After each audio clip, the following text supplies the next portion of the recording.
spring locators. Don't know why I couldn't come up with that. But anyways, we got them ordered now. We got them fitted to the actual spring that we have with the comp cam. So that was the only thing that looks to be missing off the order that I can tell right offhand. And the other 3 items I'm missing are direct orders. So I'm waiting on the rocker arm studs, I'm waiting on the cam itself, and I'm waiting on the pistons. Yay, but since I don't have the pistons, I can't really start assembling it, but I gotta check the clearances first anyway. So what I'm gonna do is I'm gonna get the block together, put the bearings in it, and start clearancing the main caps, and then I'll clearance the rods, and as soon as the pistons get here, I'll hang them and put it together.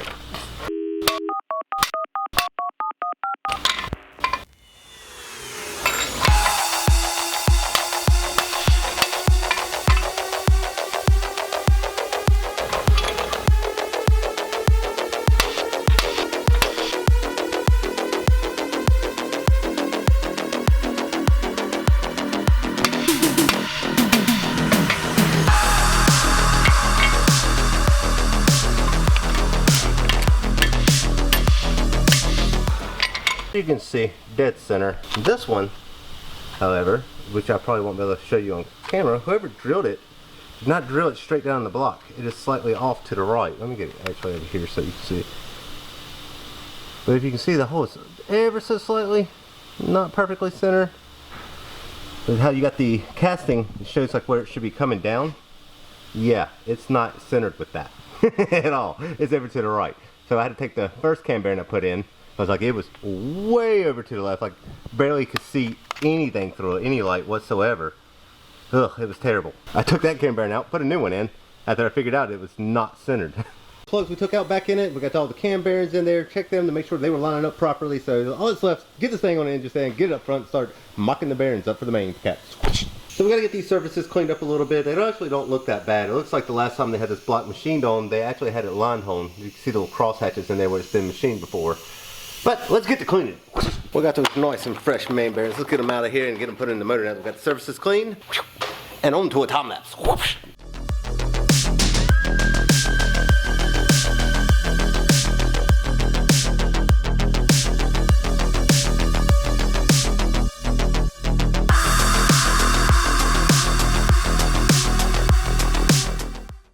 Alright, we got all the new bearings nice and torqued down to the proper spec. Next thing is just set up the dial bore gauge and measure it. I don't think I've ever done a video on this gauge setting fixture for the dial bore gauge, so let's go over this and show you how this works. So you got these different tools back here. Like, we're going to be setting this up to 2.290. Let me verify that. I think I said it incorrectly. It's 2.2990 is what we're going to be setting it up to today to measure the main bearings and the motor up front, the 327. You got this will be your 4-inch, your 3-inch, your 2-inch, so we need this 2-inch. Place it right in here. Right now it is set perfectly at 0 on the gauge over here. Let me move you in closer to that. So this thing is capable of measuring all the way down to 1/10 of a thousandth inch, so that's 0.0001 of an inch. That's what all these little dashes in between the numbers are. And each number is 1/1000th of an inch. So we need to go to 2. So we're going to rotate out. There's 1. There's 2. So if we stop on 0 right there, we are at 2.200.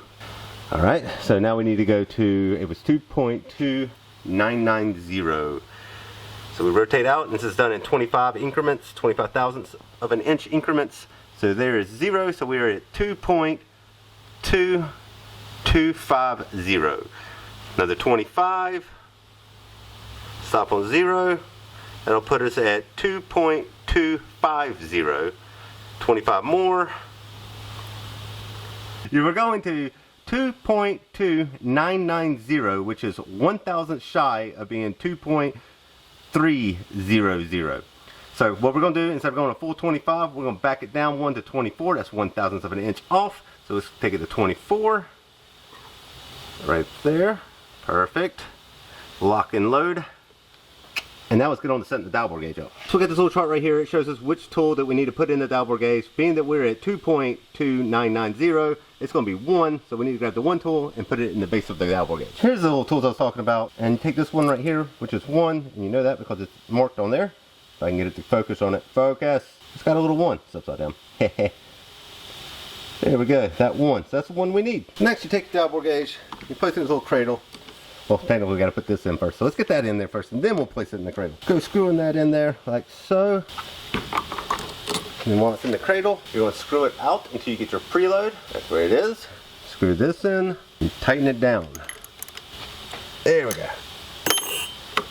When I was talking about the preload and setting it up, I'm talking about this right here. You got your preload into it.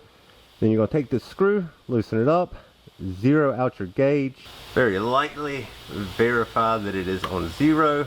It is. Tighten the screw back down. Double check again. Make sure it's staying on 0.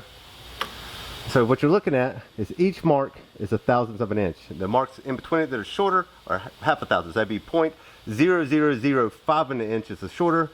The longer ones are 0.001. And now we have it zeroed out at the 2.2990, so we are ready to measure. There is technically one more step. Well, not really a step, but a good practice to have to check everything. We have this caliper set to 2.2990. As you can see over here, it is down to 0.1 of an inch.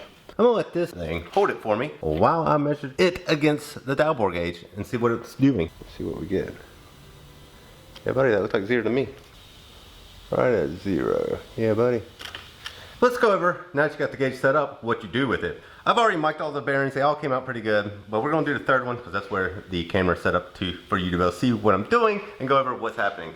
What I aim for, being this is not a race car, is we're gonna try to get between 0.0015 and 0.0020 of an inch of clearance for the main journals. So let's get this in here and I'll show you how you measure that. So you get your gauge resting on that third bearing, center it up, find your tightest point, do it on both sides of the bearing. Looks like about 0.0017 of an inch is what the clearance we have on this third main cap, and that is good to go, guys. Alright, everything is measured up, ready to go, so let's get back there and do the rods so we can get the crank, the rods and pistons into this motor. Another vlog has come to an end, which means it's time to smash this like button right here, click on the share button over here, share this vlog with anybody you think might find it interesting, comment down below, let me know what you thought about the vlog. If you haven't yet, make sure you subscribe to my channel, ring the bell, that way there you'll get the notifications, and we will talk with you later. Whoosh!